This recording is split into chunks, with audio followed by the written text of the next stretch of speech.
start to wake up that we're actually something more than we think we are. Who am I? Who is the Father? And begin to be restored, which is to ascend back to my original condition and be able to walk like Jesus according to the Spirit. So he came to reveal God the Father, but also to reveal me to me as a son of God, as we are all sons. We start as children and we grow up and become sons. Maturity in the Spirit. In the darkness, surrounded by darkness, came to his own, they received him not, because they didn't recognize the day of their visitation. And even us, we get into a form where we go, well, this is what it looks like, and we're waiting for something we've seen before. I've been in 4 revivals.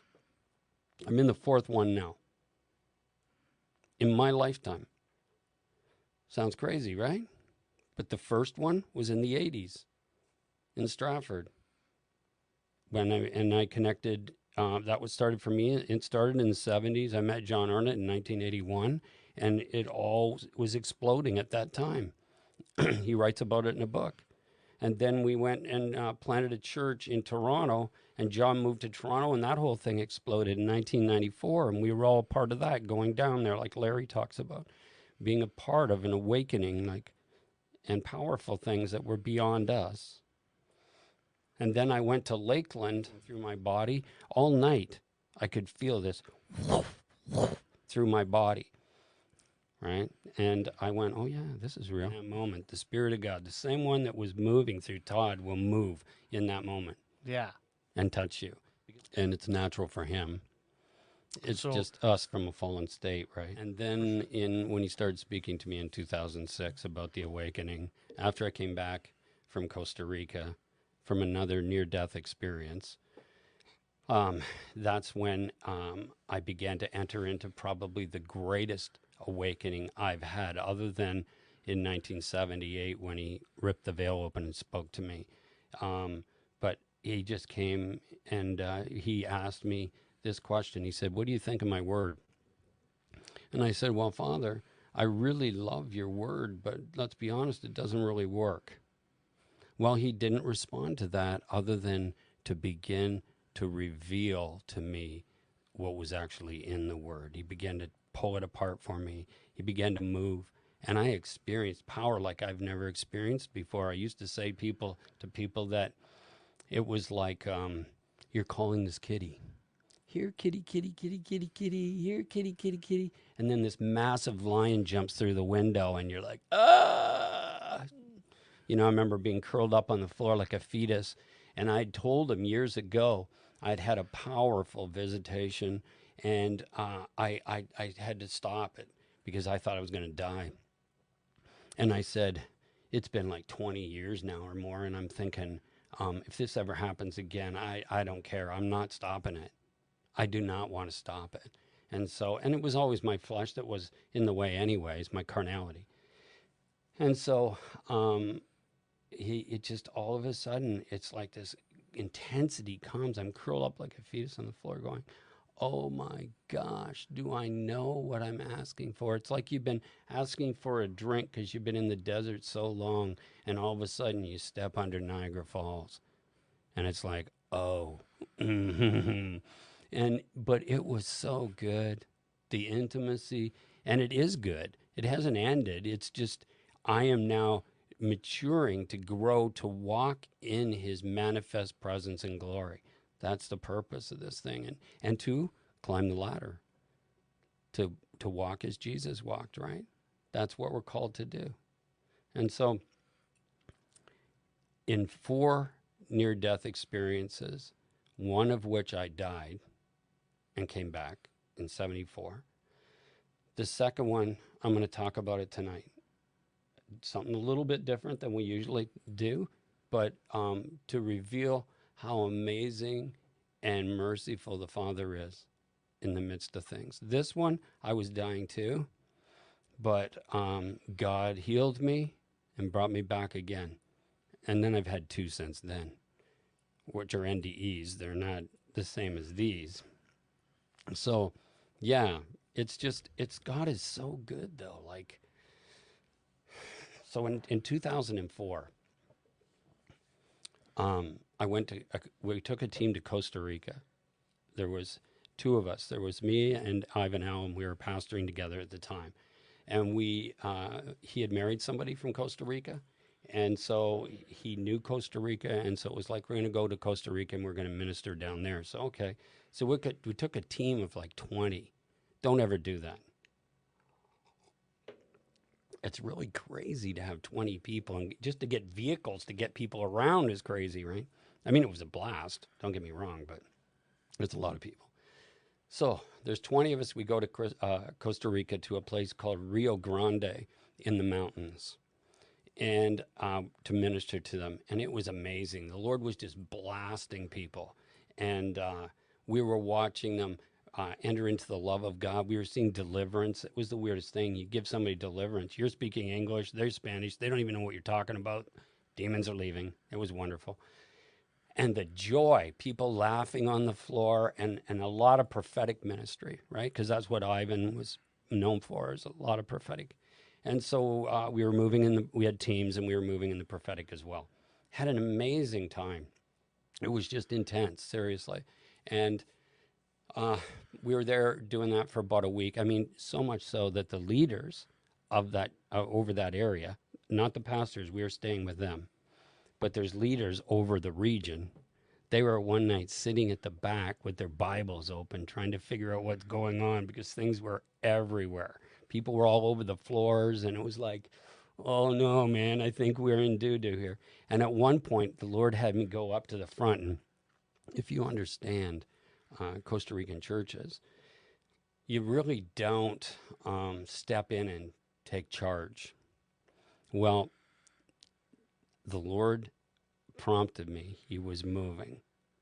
And the pastor was about to shift gears and have some kids come up and sing or something. I can't remember what it was, but we were going off beam, right, into the program.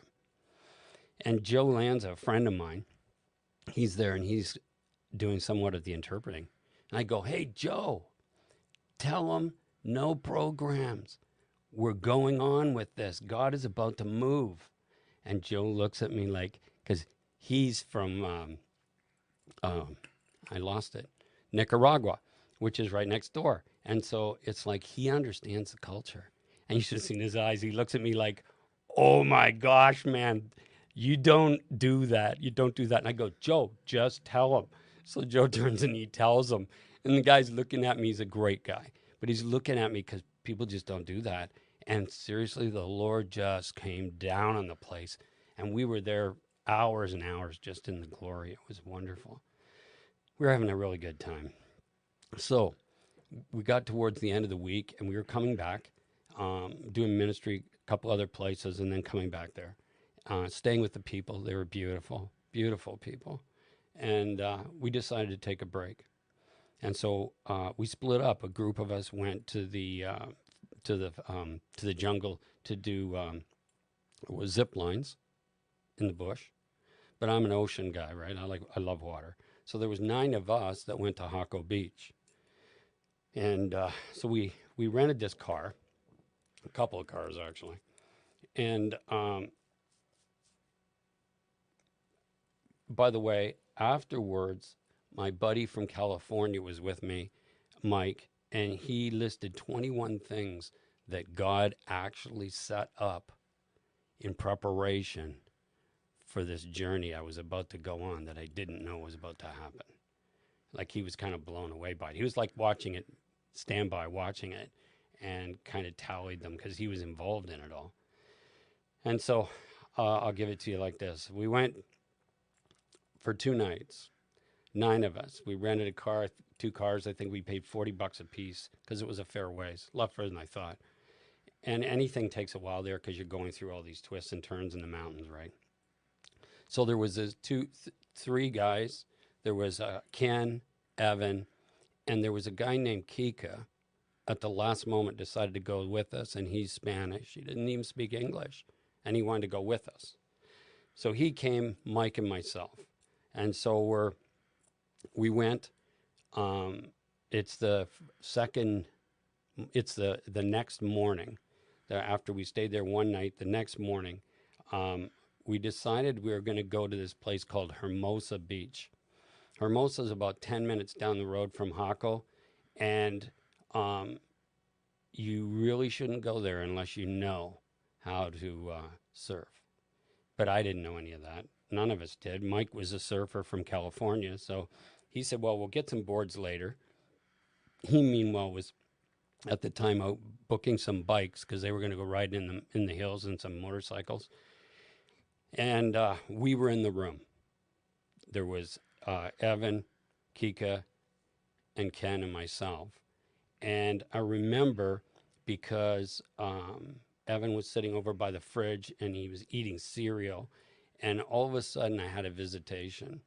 Now, I've had this up to this point prior 3 times something like this happened. Twice when I was ODing on drugs, it happened to me. And once in my living room, I had a revelation where the other dimension opens right up in 1978.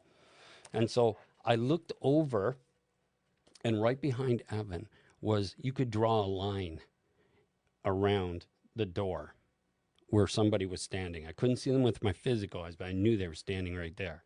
Now, the thing about that is, it's a little like if you've been driving down the road in your car on a really hot day, and if you look down the road, you'll see what they call a heat wave. These waves. Yeah, it's like a shimmer. Yeah, that's what was going on, only it was in a complete, like a doorway. And so I'm looking at it, and I'm thinking, what the heck? I thought, is that an angel? That he must be coming to bless us, like he's really excited about what we're doing in Rio Grande and what's happening there. I don't know. I mean, I'm experiencing something, but I didn't know. So I walked over behind Evan where it was, and whack, I stepped into the glory by the fridge, and I was just wrecked. But he didn't say anything to me. He didn't say anything, but it stayed.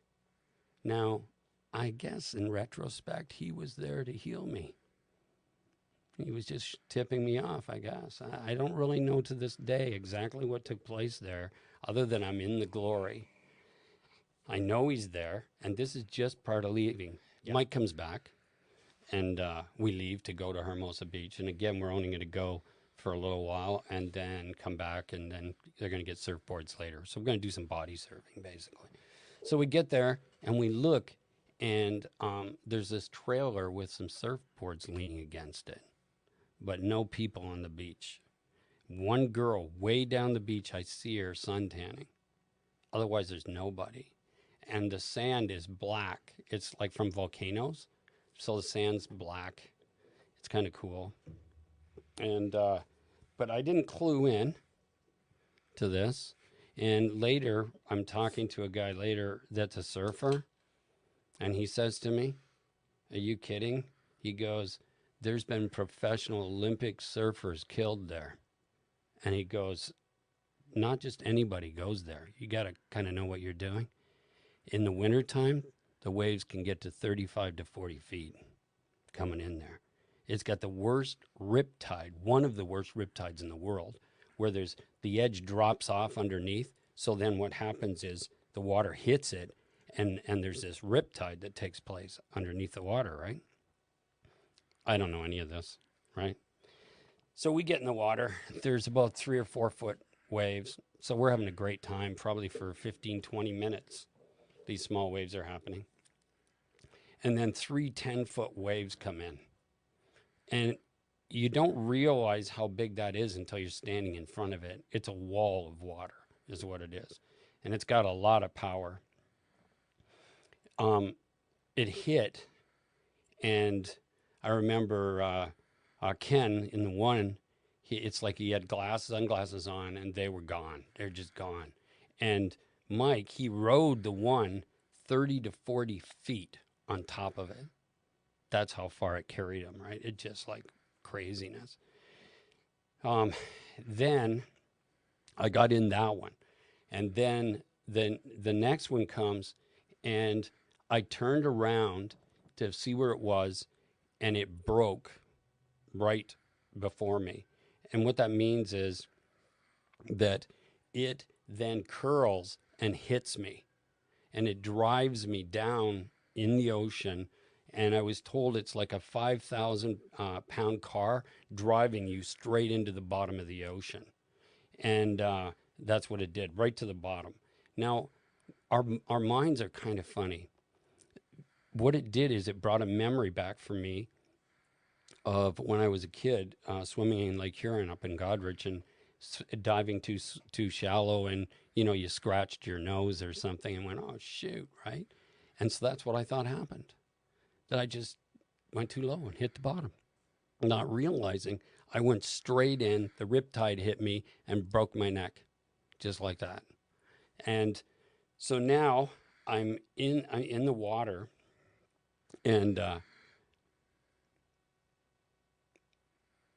I'm feeling like what's going on, and all of a sudden I feel like somebody's tapping me on the shoulder.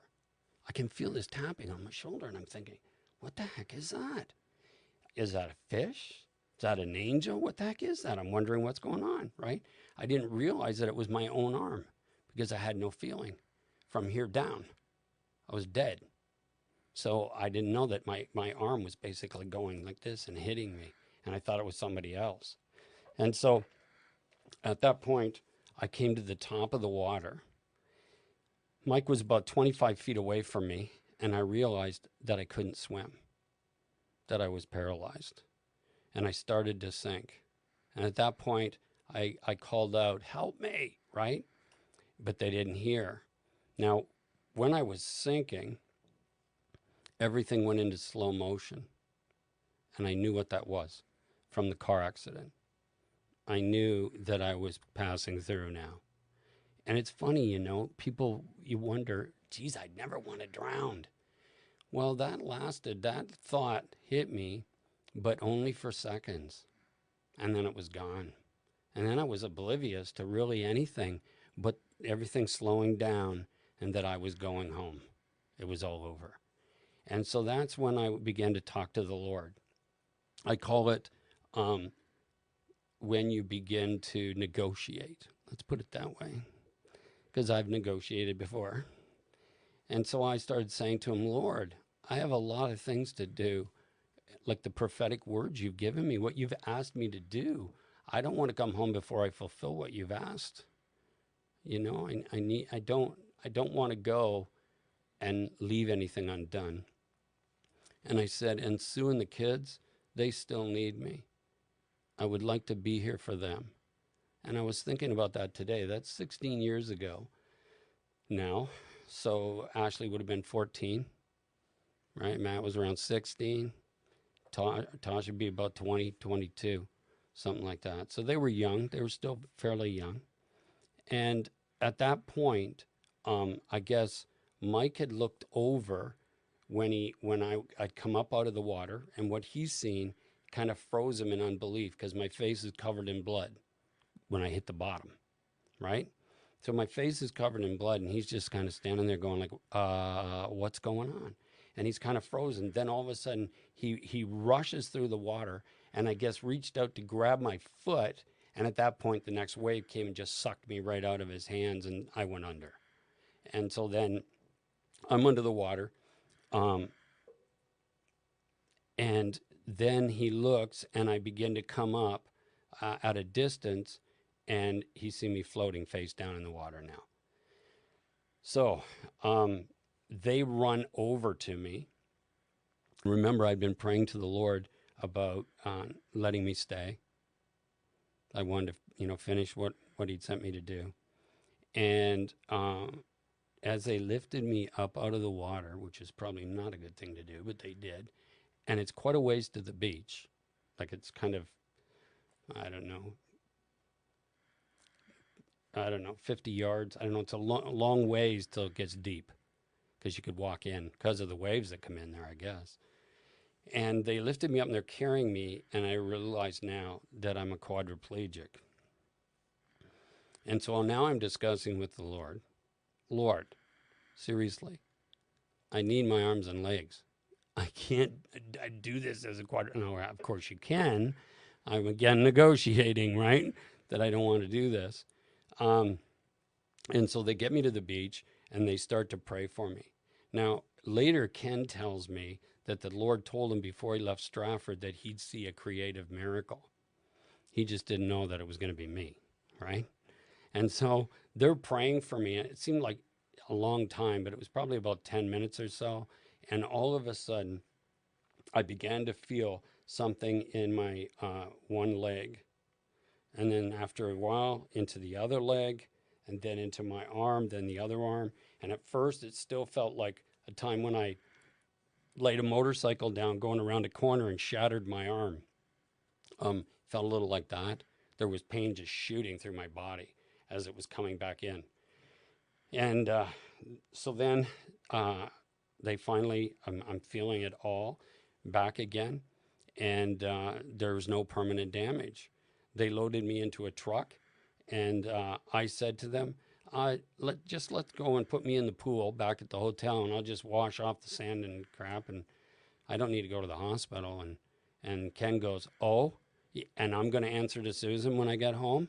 No, not working like that. We're taking you to the clinic, right? So there's in Hako, there's what do they call it? A clinic, to this clinic. And we're going in the door, and a woman walks up, get this, walks in, speaks English. So everybody's Spanish, man. She speaks English and says, you can trust this doctor. Turned around and left. Just like that. That's all that she did. You can trust her. And then leaves. I'm like, what is going on? You know?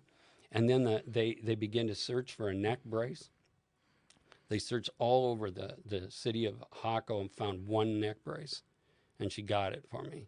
So then she puts me in a neck brace and says, you need to go to San Jose. And told me, don't move. Because she didn't know what damage there is. So don't move. And she goes, it would cost you about $600 American for an ambulance. But she said, just go back to the hotel, grab a mattress, and put it in the back of this vehicle we had, which is let me think of what that was. I'll come back to that. So I'm in this, it's a 4Runner. Toyota, is it? It makes the 4Runner. I'll find it. Yeah, Toyota 4Runner. And so that's what we do. Then she goes, don't worry, be happy. And I get in this thing. Now it's 2 hours and 20 minutes to the hospital through the mountains, right? 20 miles an hour in a lot of places due to traffic. And I just supposed to lay on my back on this mattress and don't move. So you're just kind of glancing out the side windows at what's going on for 2.5 hours. On the way, we avoided 3 accidents in San Jose. It was like craziness there. There's 3 million people live there in that city. And the thing about Costa Rica is stop signs are a suggestion, not an absolution. People just drive through them. It's not like here. So it's like, that's why you got to watch out for accidents, right? We get to this hospital. It's the state-of-the-art hospital called Bible Clinic, Biblica Clinica, or whatever. It's the Bible Clinic is what it is. It's only for missionaries and rich people. Most people don't go there. That's what it's there for, that hospital. And the thing is, Kika had been in a really bad truck accident a few years earlier. And they, because of insurance and stuff, they took him to that hospital. So he knew right where he was going. That's why he came. Last minute, Kika comes. Because he needs to be there to get us to this place. We would have never found it. Ever. It's like crazy. I mean, we're out of the element, right? So we get there. They say to us, we need $1,000 American or we don't proceed. You can't get in. That's just the way it works, you know? And so Mike's here. He's an American, and he has a credit card. He just hands him his credit card. Says, let's go. So in we go. I'm in the emergency area from 5:30 till 11 at night before I got in a room. That's how long it took. And in that time, they did, over the next 3 days, they did CAT scans, MRIs, X-rays, all these tests. And neurosurgeons were there because of the brain, and specialists. And the head neurosurgeon, he comes to me and he goes, through Mike knew some broken Spanish from California, right? He goes, no broken bones, no fractures, spinal cord's in place. There's a herniated disc between the C4 and the C5, and I don't understand. There's scar tissue. What that meant was when I died in the car accident in 78, the enemy had hit me in the same place as it hit me in the car accident, between C4 and C5. He says, your muscles and tendons in your neck, you must be like Superman. That's what he says. I said, no, but I know who is. His name's Jesus Christ. And that's why I'm here. And remember, I got full use of my arms and my legs. It's incredible. Oki, the pastor's wife, she'd said, don't go to Hako. We didn't really listen, right? And on the way to San Jose, on the way back from Hako, we were coming up this road by Rio Grande, and they slowed down, and there's Oki out in the road going, I told you not to go. So they actually got to see this whole thing go down, right? The church, like through her, they knew all about this, what had happened, and God was setting them up as well. So everything we think is always black and white. You're healed, you're not healed. But sometimes it's more about obedience to Christ and what he's doing, and that's walking it out. We may not like it, but it's walking it out, right? So when I'm in there for 3 days, I prayed for missionaries, people with cancer, and language teams that were all staying in that hospital for some reason or another. I got to minister to them. And I realized that God is the journey. He takes us on it. It's not where I would have chosen to go, but it's the journey I took. The doctors were shocked, and in 3 days I walked away. Went in on a Tuesday, went out on a Friday. Now, one of the things I've always really not liked, right, was people that exaggerate, especially evangelists, right? They think God needs help. He really doesn't need any help. And so I got a history of knowing about some of that stuff, but we won't go into that today, right? It's not that important at the moment, other than to say that if God heals somebody, God heals somebody. I can trust him. So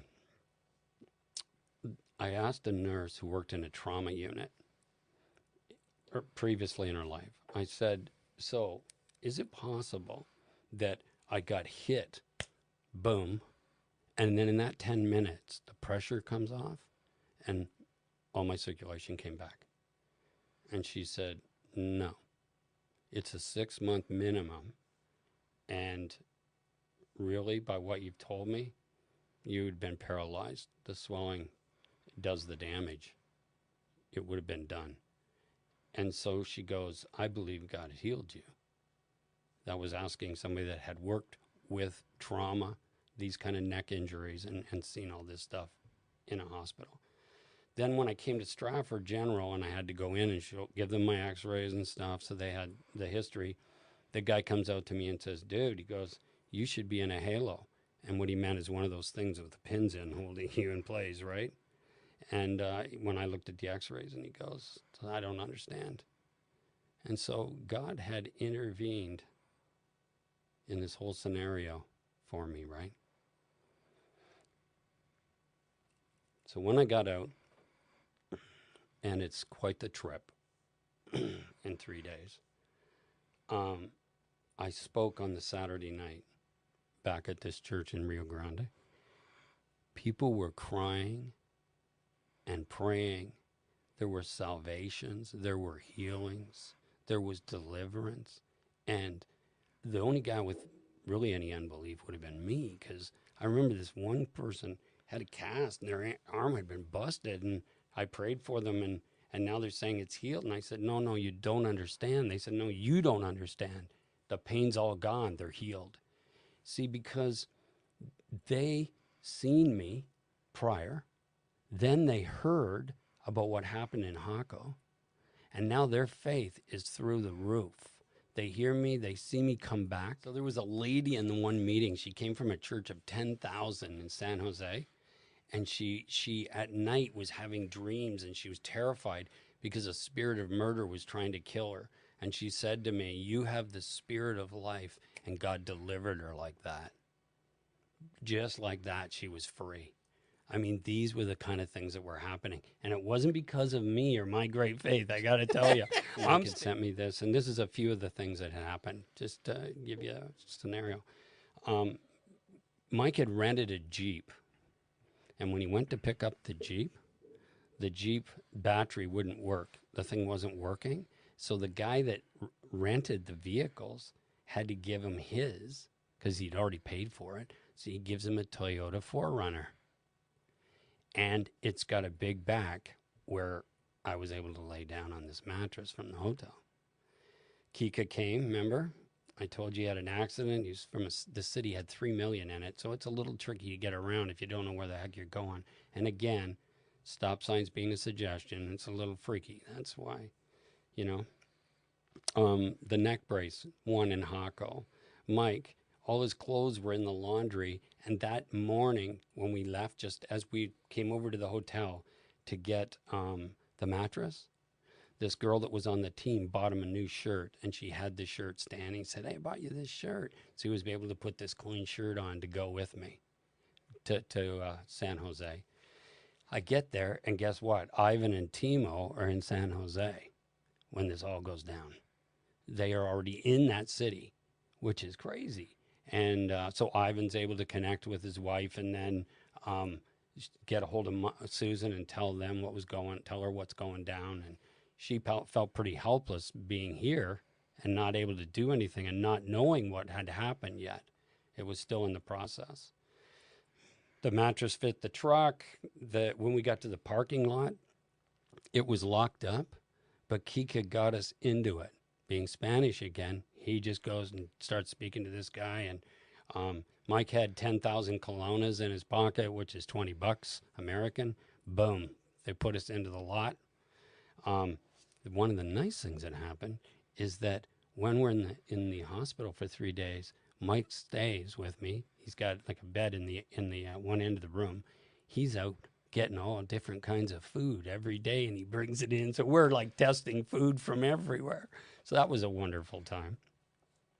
One of the things that was really good is I never usually get insurance when I travel. That's like, so what, you're not gone that long. So just before I left, I thought I should get some insurance. Probably was Susan saying, "John, you better get some insurance." Let's be honest. $7,000 for 3 days. Those MRIs, all that stuff, it wasn't cheap. I had to put it on Mike's credit card and then get it reimbursed by the insurance company for $24. That was the best $24 I ever spent, I got to tell you. So if you're traveling, $24, 7,000, it's a good deal, right? So then I was preaching 3 days later. Like I said, it's crazy.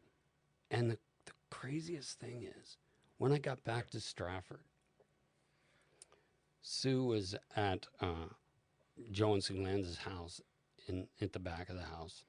And I came in a van. I'll never forget this. And I got out of the van. And as I got out of the van, it was like I was stepping back into this world. And it was a gift. It's like I was between two worlds, this world and heaven, the spiritual world. And I was moving back slowly into this one. And it was the weirdest feeling. It's almost like this wasn't supposed to happen. This was not supposed to happen. And God's mercy He let me stay once again. And because he did that, right, here I was, walking towards Susan, like phasing in, coming back. It was the wildest experience ever. You know, God is so good. I mean, now it's a story 16 years later, right? But I got to tell you, if you live through one of those things, it is like unreal. The divine hand of God through all those things, and Mike counted 21 of them.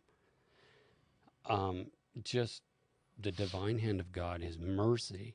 That angel standing in the 10 minutes before we're going to Hermosa, he shows up.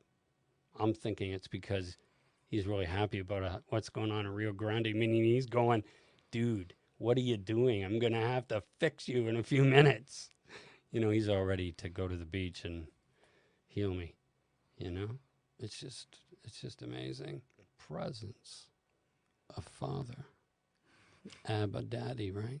Yeah. You know? So John Arnott had this dream, Corey. Shortly after he led to me, they were playing in the waves at the beach. And when he got pushed over, and he said, when he got up, he looked, and there was a huge wall of water coming straight for him. And he said, oh no, Carol, we're dead. Now, I realize that the funny thing about, they say about somebody, the prophet coming and sharing a message, but the thing is, the prophet's the message, not what he says, it's his life. And I realized in that experience that God was showing me, don't turn your back on the glory when it starts to come this time. See, John was in a great move in 94, but God had warned him, the next wave's coming is like the one that hit me, right? Don't turn your back on it, right? Because God's going to move in power like we've never seen him move before, and not necessarily the way we think he will. That's our problem, is we always look backwards to try to go forwards. It's kind of a crazy thing, isn't it? Looking back at Azusa, Azusa was amazing. Amazing. But it's not compared. The latter rain is greater. God's going to move. Rick Joyner, he had in the 90s, early 90s, had a vision of a man not prepared. And he was in the hospital from the first wave. But he was looking out the window at the sea, waxing a huge surfboard, getting ready for the next bigger wave to come. You see, these are just prophetic pictures of a great wave. When you come to that place, like I said, the voices stop. You, at that moment, none of it mattered. Only the Lord, Jesus, and the loved ones in your life. That's all that was in my mind, was my wife, my children, and my Lord, Jesus, who I was before. That's all. The rest of it is gone. It didn't matter what I was wearing. It didn't matter what car I drove. It did not matter. It was over. And that's happened to me now 4 times, not to mention. We were never called to merely go to heaven. We were called to intimacy. We were called to be redeemed and then to redeem for redemption. Our life is to flourish with his life, which is that Zoe life that we've talked about, which is indestructible, incorruptible. That's what's inside of us. Zoe, the resurrection life, right? To be converted merely to maintain and hold on until the end was never God's intention. It's something that we've been subtly brought into because we've not understood spirituality and what it was like for the early apostles, the desert fathers, the mystics, those that pressed into intimacy and lived in a whole different way. It's like, I was asked this question the other day. I was asked about Gnostics because I'd made a comment from the book of Thomas. And it's like this. To give you an example, there were a lot of different sects of Gnostics in that time, in the early church. Today, if we were to write a book for 100 years from today about Western Christianity, we're not going to tie us all into Mormonism. Yet Mormons are a Christian cult, meaning we would call them a cult, meaning that they have deceptions. We all probably do, but because we haven't arrived. Otherwise, we'd be doing a lot different than we are. But Mormonism, Jehovah's Witnesses, they're what they would call themselves Christians. So all I'm saying is, if we were to define what is Western Christianity in a book, and we are looking back, dwelling in me, that will quicken me, do I have more faith in the devil to deceive me or the Spirit of God to lead me? And if I believe the Spirit of God, like he said to me, remember I told you in 2005, John, can you once again believe me as a little child? And that means I must trust him. And so we just must learn what this is all about. And what we're doing is just trying to show that relational information will help us, but it can also imprison us. Because if we get stuck in our heads in the intellect, you can be like a philosopher all day, but like Emerson said, Farrell, there's no life in it. There's no life in the light, in that light. But there's life in Christ. And so when we begin, it's to bring us to him, and then he begins to unveil. If I don't get that, then when I go to bondservant, guess what I get? You get a slave, you get somebody that's in legalism, and they want to, it's what it's called as an orphan spirit. And they want to put everybody under this thing that we must serve God and we must, do it, everything for God, and we're enslaved to God, and you must be obedient, and if you're not obedient, you're going to go to hell and all this stuff. Well, I guess, dude, you missed one step. I told them that the other revivals in the past, even the biggest ones we can think of, they were his fragrance as he passed by. So what will it look like when he enters the room and his manifest presence is there? We call it habitation. Well, again, in the light of truth, he always is and always was and always will be. It's the unveiling of that